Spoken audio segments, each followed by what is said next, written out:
We have a guest from Ishgard who wishes to speak with you. I believe the two of you have met. We have.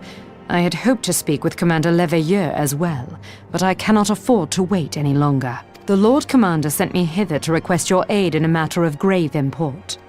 You see now why I had Tataru summon you. Now that we're all assembled, perhaps you would be good enough to elaborate on the nature of the matter which brought you to us. The Observatorium's astrologians have sounded the alarm. Last night, the Dragonstar burned with an intensity not seen in 15 summers, not since the Dravanians engaged the Empire in the Battle of Silvertear Skies. The northern sky doth burn full bright upon the Wormlord's call. The red behemoth beckoneth, and flame consumeth all. The old Curthan rhyme, aye. The brightening of the dragon star is said to accompany the roar of a great worm. The astrologians believe that it was Midgard-Soma himself who cried out on this occasion. After an absence of centuries, the King of Kings did return to lead his kind against the might of Garlemald, only to fall in his duel with the Agrius, proud flagship of the Garlean fleet. Devoid of life, his corpse remaineth entwined about the Magitech monstrosity even unto this day. Ariange has the right of it. Whatever this alteration in the Dragon Star portends, the Great Worm has shown no sign of life. Tataru, have the Domans reported aught out of the ordinary?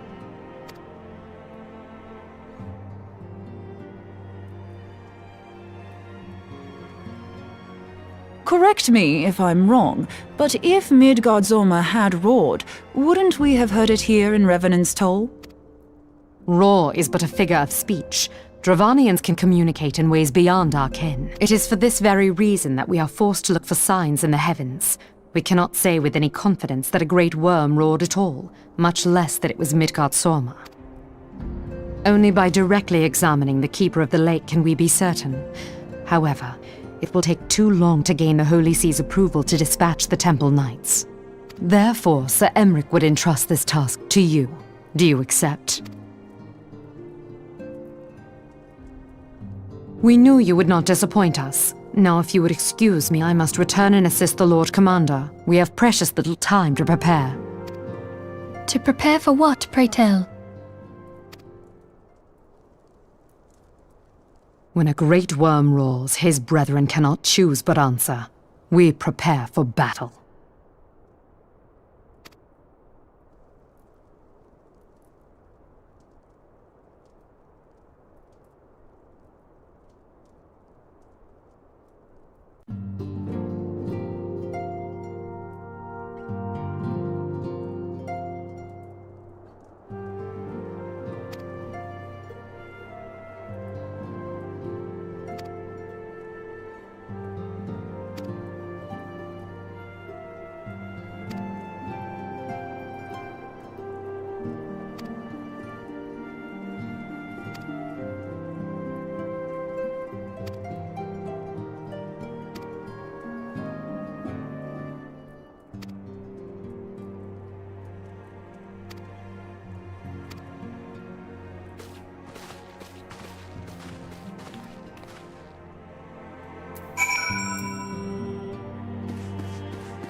Who treadeth now upon my bones, and waketh me from slumber sweet?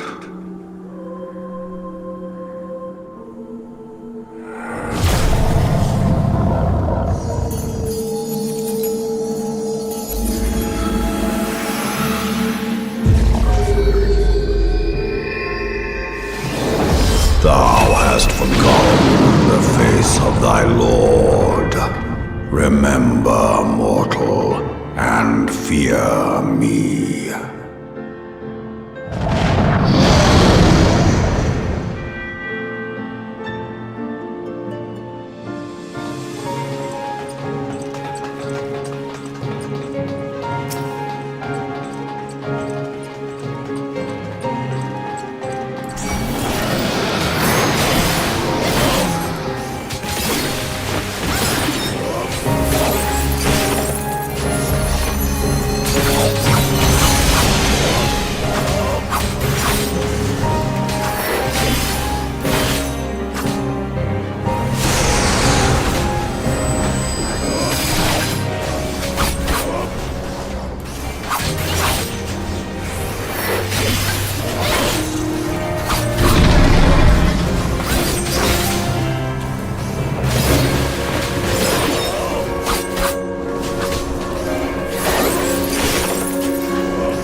her gifts hast thou earned a moment's reprieve.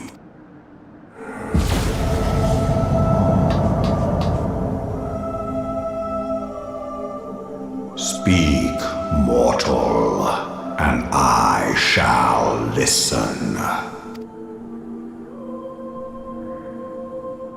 Guided by a star. My people have heard the song. Ishgard shall burn. Sons must answer for their father's misdeeds. We do not forget.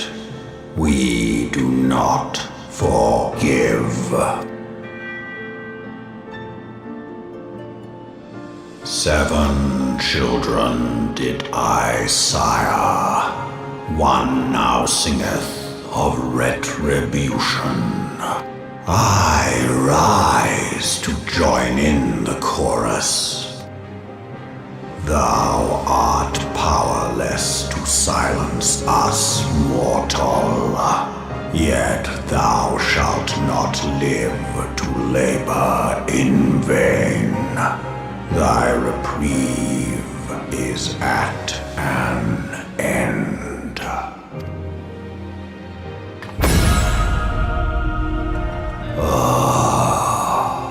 Trickery is thy shield. This frail, ignoble creature is not gifted, but chosen. Hearken to me, Hydaelyn. I remember, and I consent. Fear not, mortal. I shall not harm thee.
Mayhap thou thinkest me an oath breaker.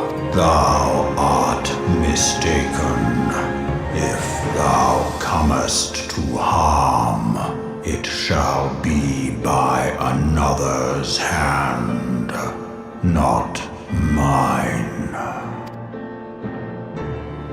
I did but strip thee of thy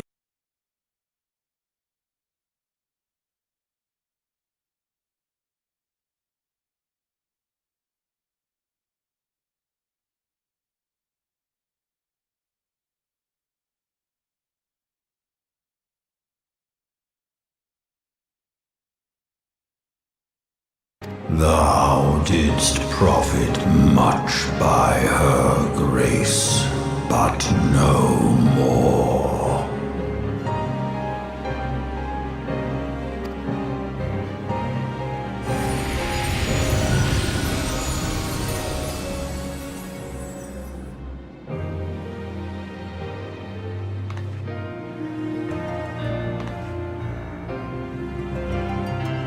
The covenant binds me to thee.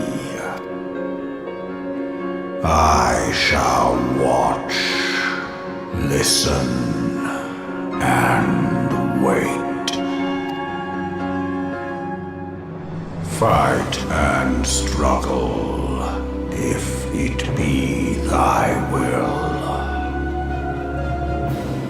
Man hath ever coveted that which lieth beyond his grasp.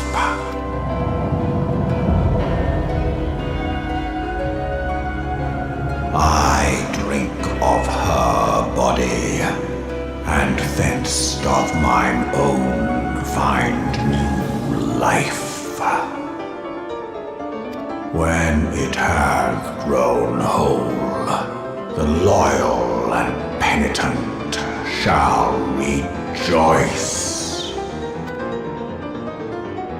The dragon song heraldeth a beginning and an end.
My friend, I can scarce believe it. You confronted the Worm Lord and lived to tell the tale.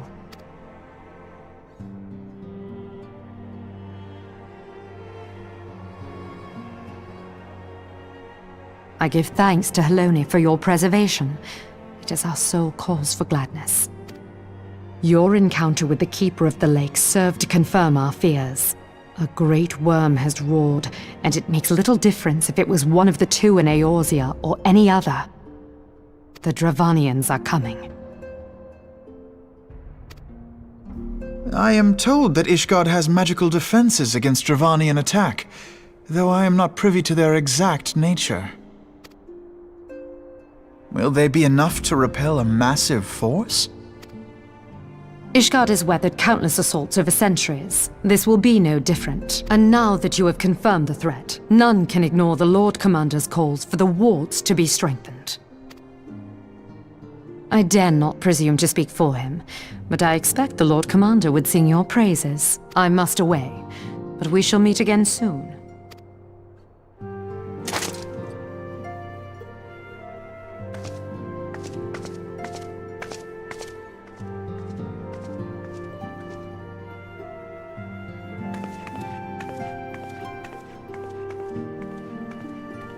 Countless assaults weathered, and this will be no different?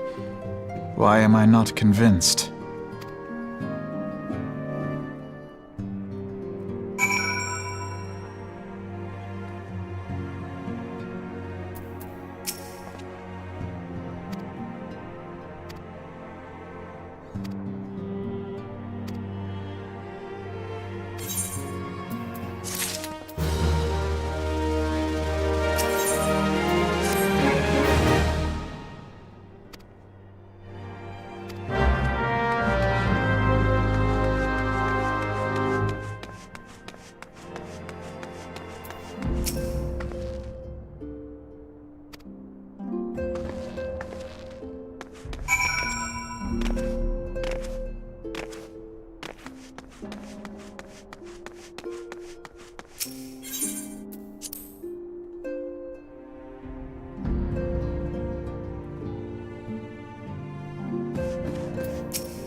Now that everything's calmed down a bit, relatively speaking I mean, I thought it might be a good time to share our progress on the weapon.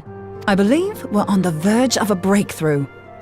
Well, don't keep us all in suspense.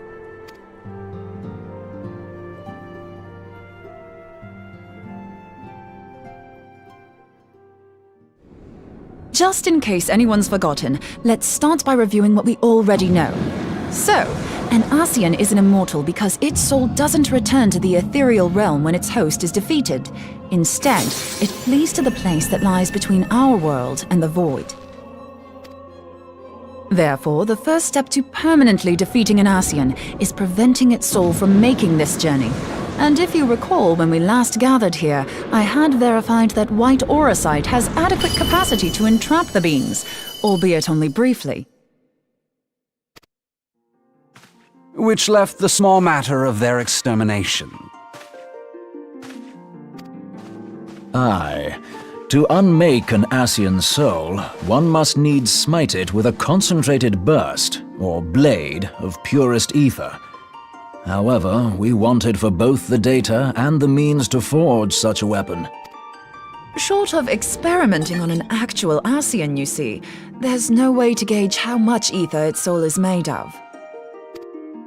As such, we don't know what etheric density our blade needs to have in order for it to work. So we'll just have to make the densest blade we can and hope for the best. Though that would require a lot of ether. Hang on a minute! Why didn't we think of this before? White auracite can hold an absolute heap of ether, can't it? Please tell me you're joking. God's sakes, Ida. I feel as though I'm reliving the same scene over and over with you. How many times do you need to be told that white auracite cannot store ether for long periods? Being intangible matter, ether is given to dispersion. Only in its crystallized form is it a stable source of energy. I will test you later on this, so see to it you do not forget. Right, yes. It's all coming back to me. So our hopes rest on good old crystals again, do they? While they are certainly reliable, they leave something to be desired in the area of portability. Indeed. I am reminded of the quantity of corrupted crystals required to thwart Leviathan, and the extraordinary lengths to which the Lamentsons went to transport them. What if it should prove that a similar quantity was needed to destroy an Ascian's soul? Or still more? I do not envy the poor sod who has to lug all of that around, on the off chance that an Ascian appears. That's the very problem we set out to solve. And I reckon we've found the answer. If it isn't practical to lug around the ether we need, we'll just have to draw upon another source. And the only viable source is the land. If you mean to tap the Great River of Ether, know that it will entail considerable risk. Meddling with the currents may well induce a surge like to the one which despoiled Mordona. Give me a bit more credit, will you? Why would we need to tap the river when there are veritable reservoirs jutting out all over the land? I speak of corrupted crystals. It might be that their aspect is out of balance, but a crystal's a crystal. It contains ether, and we can help ourselves to it. While corrupted crystals are indeed abundant, there is no guarantee that they will be in close proximity at a crucial moment. But what if we don't need them to be? What if we could tap their power from afar? A malm away, say? If we could do that, we'd have ready access to ether aplenty in almost every corner of Eorzea.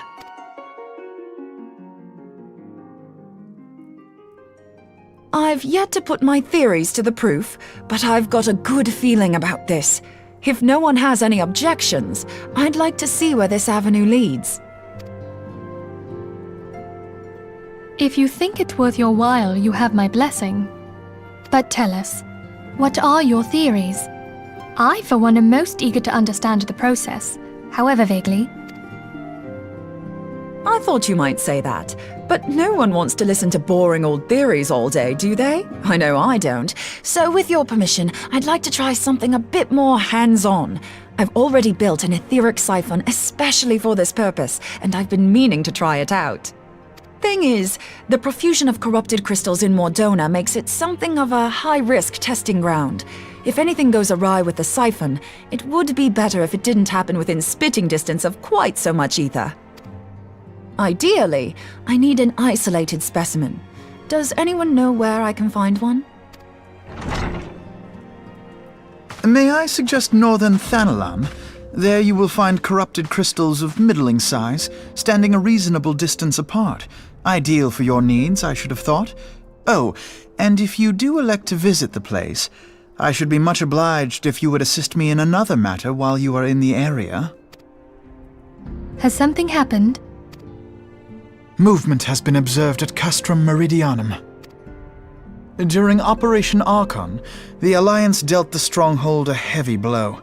Its facilities were extensively damaged, and its garrison reduced to a fraction of its former strength. Not long after our forces withdrew, however, their ranks were replenished by reinforcements from Castrum's sentry. They now seek to rebuild, and to this end they have their sights set upon the ceruleum processing plant. Having lost the Empire's support, the 14th Legion lacks the resources to sustain itself. To them, this is a bid for survival, and they will doubtless fight like desperate men. Though I have dispatched the Crystal Braves, I fear their strength alone may not suffice to stay the Imperial assault. I would request the Scion's aid in the defensive effort. If I didn't know better, I'd say you were trying to inveigle us into fighting your battle with the promise of shiny crystals. Well then, consider me inveigled. I won't lie, the crystals you speak of sound perfect, so the Garleans have to go. Besides, we can't afford to beat about the bush. There's no telling when the Arcians will next appear. Thine eagerness to hurl thyself into the jaws of danger cometh as little surprise. Exercise due caution, I prithee. Though you have become a crystal brave, you are yet a scion, Alphino. We could hardly refuse you. Pray, join the Crystal Braves and lend them your support. Thangred and Papalymo shall accompany you.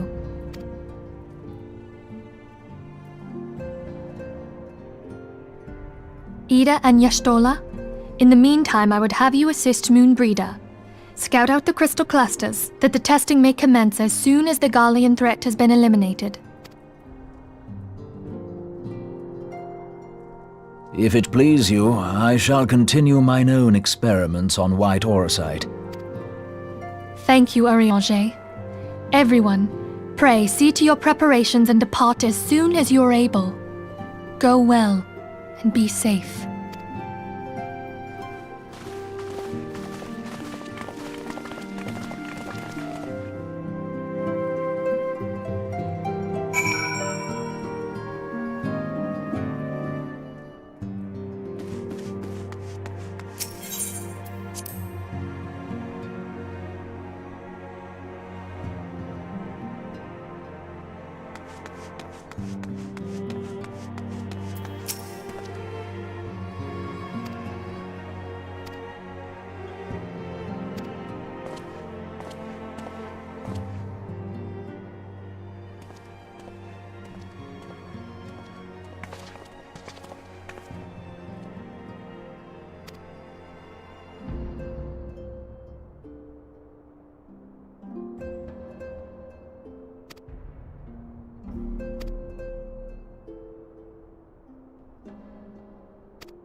hold on. I won't be a second. The beast seemed peckish, so I gave it a taste of my axe. I know, as Urianger never tires of reminding me. An axe ill becometh the hand of a scholar. What can I say? I like axes. To hear my mother tell it, I came into this world holding one. And it's not as if it stopped me picking up a quill, is it? I often think of the man who introduced me to the joys of learning. He's one of the reasons I decided to come to Eorzea. Him and my excruciatingly stiff childhood friend. Considering how unalike we are, it's a wonder we ever got on. The world's a strange old place, isn't it? Aye, that ought to do it.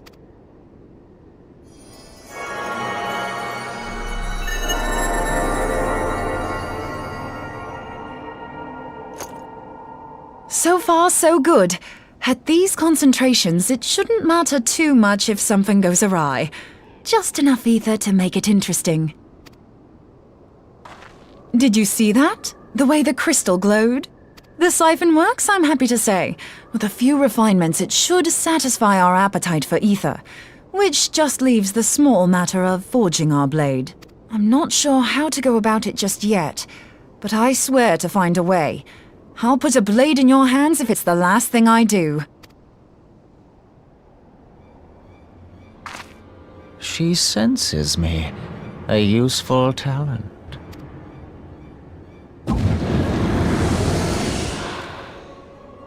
Anassian, are they onto us? By your brand, I see you are an Archon of Sharlayan, keeper of knowledge, seeker of truth. Meddler. I don't know what the hell's you're saying, but I don't much like your tone. Your instincts serve you well. But come, be not unsettled on my account. That lovely brow was not made for frowns. But I waste my breath. Let me direct my words to one who understands them. We meet at last, warrior of light. I am Nabriales. And you have long been a thorn in my side. I suffered the overweening presence of La Habrea that men might host the power of gods, only for you to undo my hard work.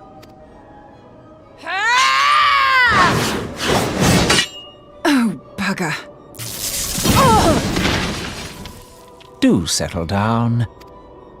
You must concede that I acted in self-defense. But what's this? I do not sense the blessing of light. Oh dear. Could it be that frail Hydelin has forgotten her champion? This I did not foresee.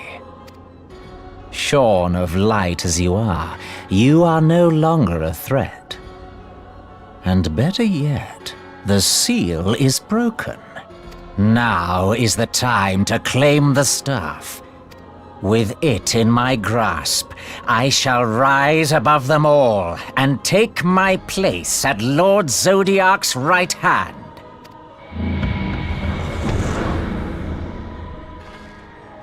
What did that bastard want with us? Nabriales, he calls himself. With charm like that, I'll bet he has maidens falling at his feet, unconscious. But this staff, you say just talking about it had the bastard grinning like a brat on his name day. Must be quite a staff. Oh, gods. He means Tupsimati, Master Louis Soir's staff. Minfilia's in danger. We have to get back to the Rising Stones.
You two!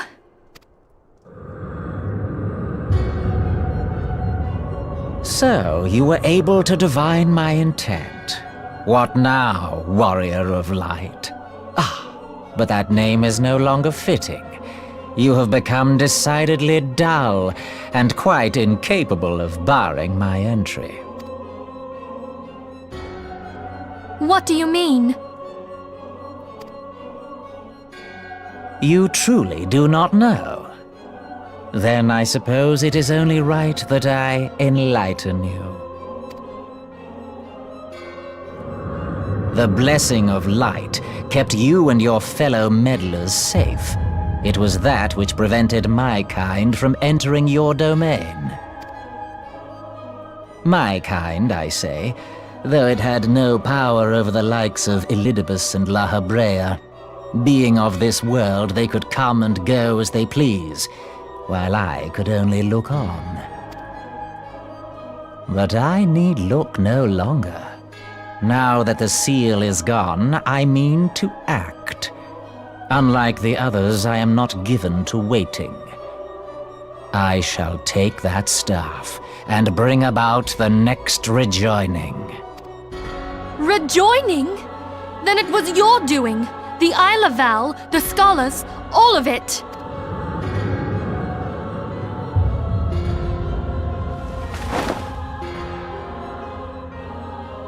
You will not harm her!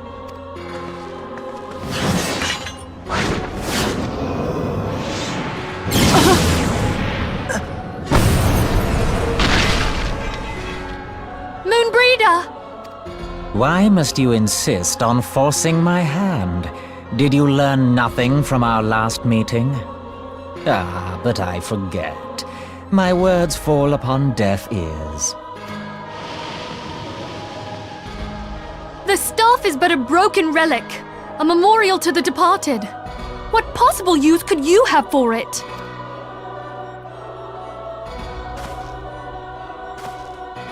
What use? You mean to say that all this time you kept the key, never knowing what it was you possessed? The staff Tupsimati, or rather the stone tablet it bears, is host to a great power. Together with the horn, it can be used to draw vast quantities of ether from its bearer's surroundings. How else do you think Louis Soir was able to invoke the power of the 12 without making them an offering of crystals? Summoning requires not only prayer, but a profusion of ether. Even a child knows that. If I did not know before, you may be certain I do now. But above all, I know that we cannot allow this staff to fall into your hands. I will die before I let you take it. Insufferable woman. I would happily end your miserable life here and now. Alas, Elidibus would never let me hear the end of it. Very well. If you will not part with the staff, I will take you too.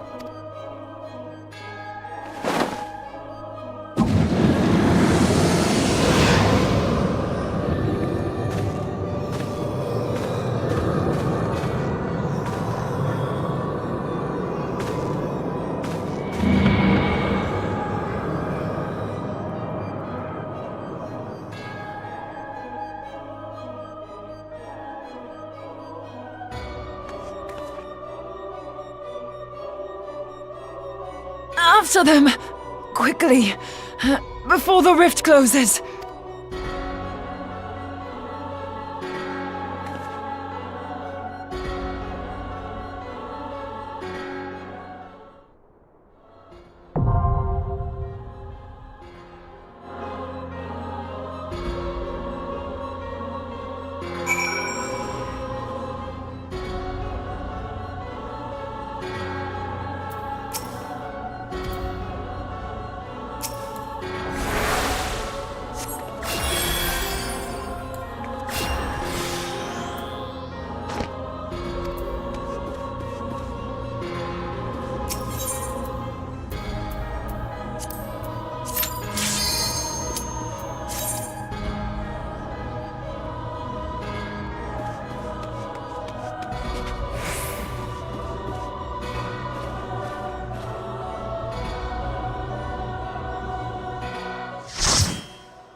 You're safe. Thank the 12.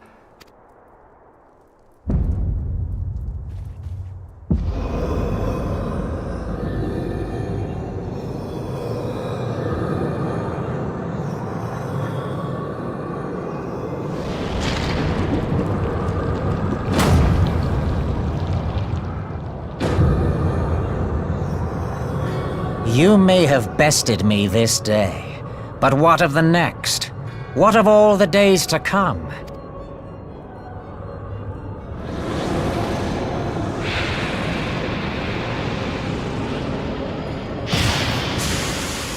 Remember, light no longer holds sway here. I may return whensoever I wish, again and again and again. Eventually, you will falter, and the staff will be mine. Until next time, scions.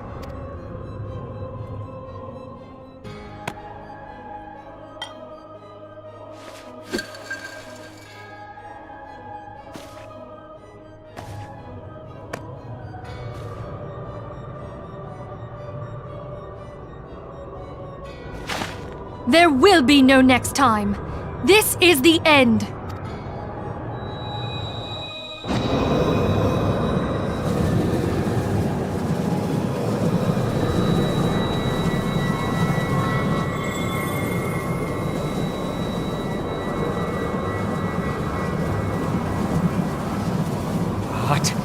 What trickery is this? No, no, you cannot, no!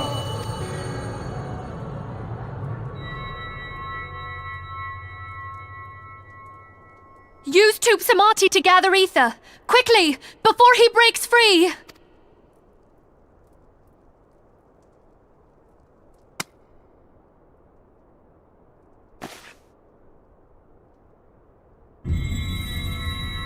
Concentrate! Call to mind the time you struck down La Habrea with the Blade of Light.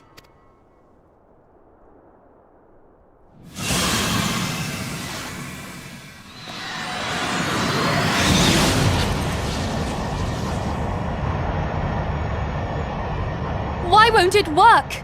Is it because we lack the blessing of light? Damn it. So much ether. And it still isn't enough. Fools! No mortal prison can contain me! I shall make you pay for your insolence!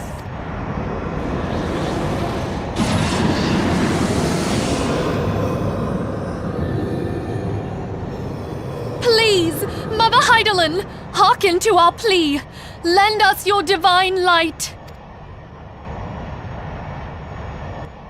Why can you not hear us? Do our words no longer reach you? If only we had a bit more ether.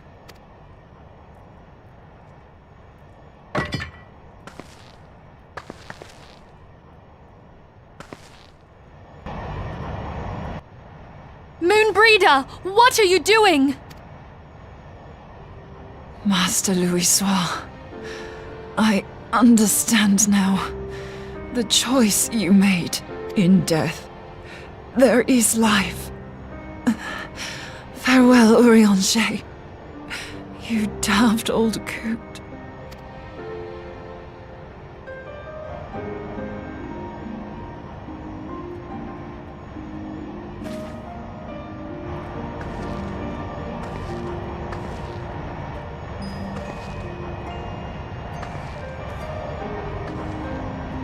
Moonbreeder, no!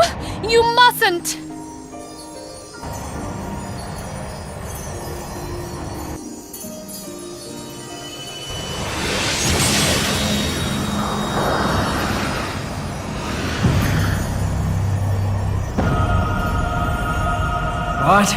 No! It cannot end! I am eternal! I am immortal!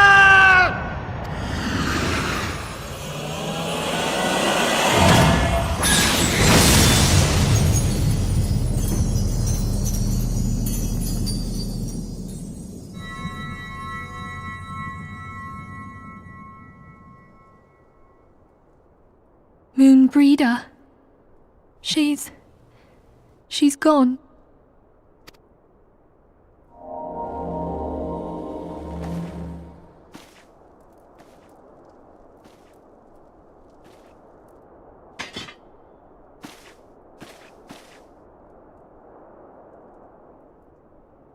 You did it, my friend.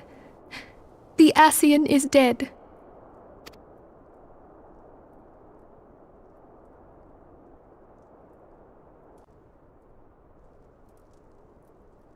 This device is a legacy of Moonbreeder's toils and sacrifice.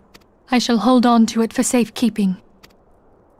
Minfilia, are you all right? I am. Oh, we were surveying northern Thanalan when we received the distress call. We returned as swiftly as we were able. It seems you have everything in hand, however. What happened here? Where is Moonbreeder?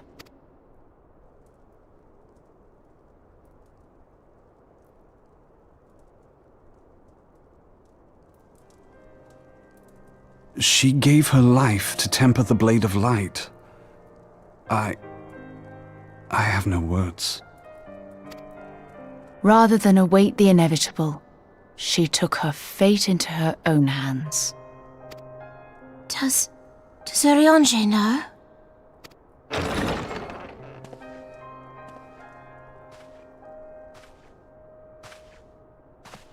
My friend, there is something I must tell you. I heard all, my lady. The moon sinketh, taking her leave of the heavens, yet her passing heraldeth the coming of a new day. Moonbreeder hath fulfilled her destiny, hath she not?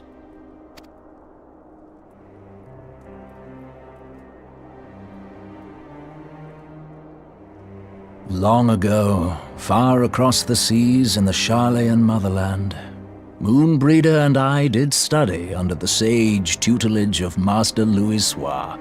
Full oft did he impress upon us that knowledge existeth to serve the greater good.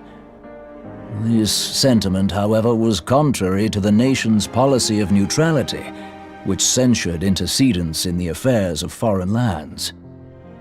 In spite of vehement opposition, he founded the Circle of Knowing, and journeyed hither to the heart of Eorzea. Through his noble sacrifice was the realm spared its doom. Yet this great soul, whom all should rightly have honored, was branded a pariah in his own land. His peers did accuse him of forsaking his duty as a man of learning, and of meddling in the course of history. When he left Charlayan behind, Master Louisoix gave no word to signal his intent to Moonbreeder. Close as they were, as master and disciple, she was deeply wounded by the sudden exclusion from his confidence. Above all, however, she was confused. Try as she might, she could ill comprehend her master's motive.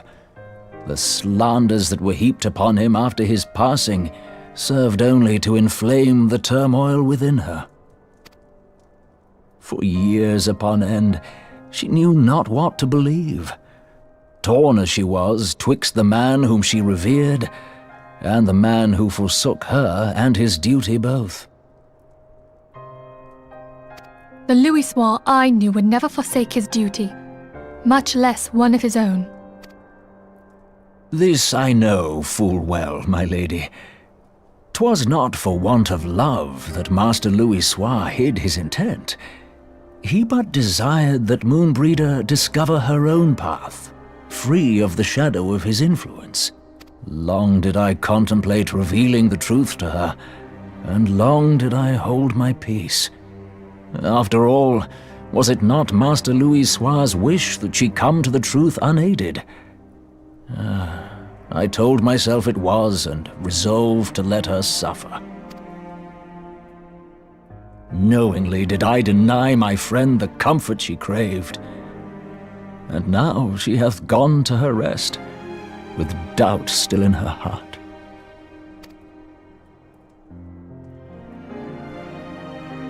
Speakest thou in earnest? Did Moonbreeder truly come to understand Master Louis' will before the end? The realization hath set her free. She may now find the peace which hath for so long eluded her. Oh, Moonbreeder, my dearest, how I shall miss thee.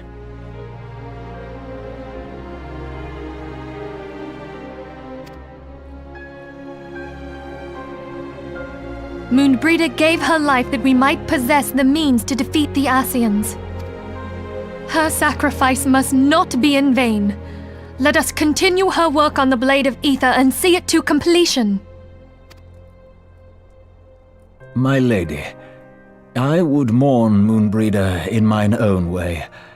I beg your permission to return to the Waking Sands. Of course, my friend. Take all the time you require. We shall be here should you have need of us.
Forgive me, Moonbreeder. Had I been quicker or wiser, but I was not, and you paid the price. But you would not suffer us to wallow in our sorrow, would you? You would tell us to pick ourselves up and get on with it. And so we shall. We shall defend this realm and her people to the last.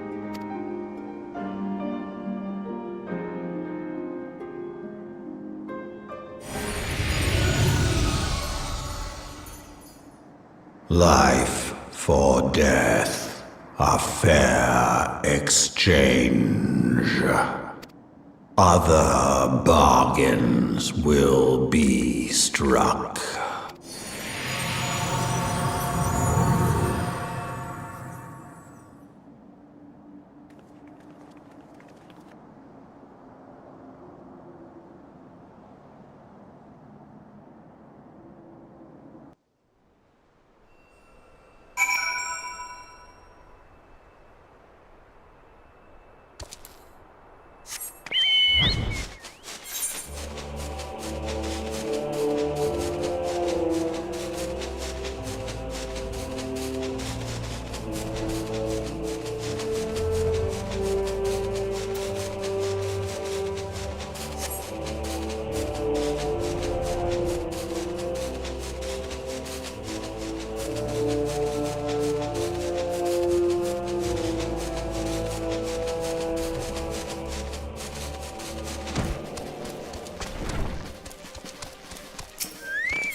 I'll never forget you, Moon.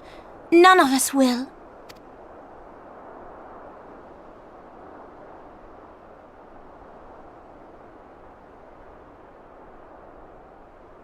The song riseth to a crescendo.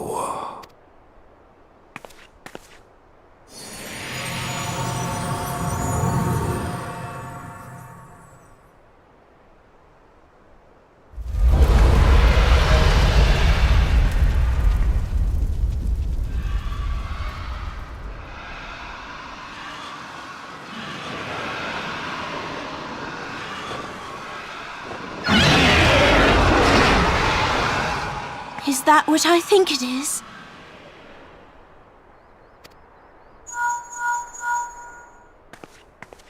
Hello, can you hear me?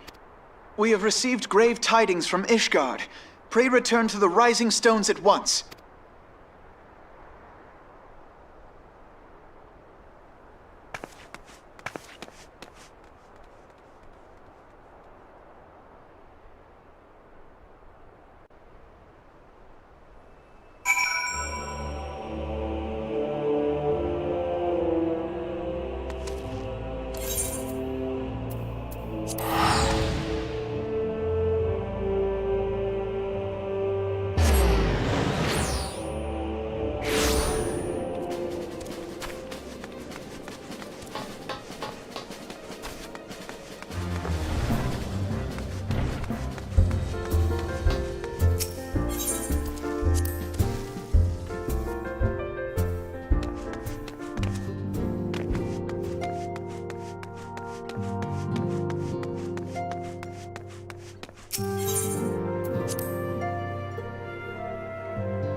The sons must answer for their father's misdeeds.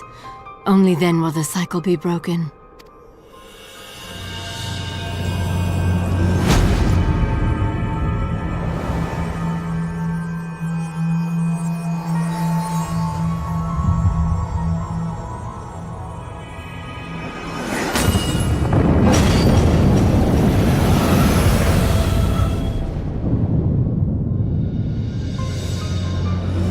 Brothers and sisters of the heavens, we raise our voices and join you in the chorus.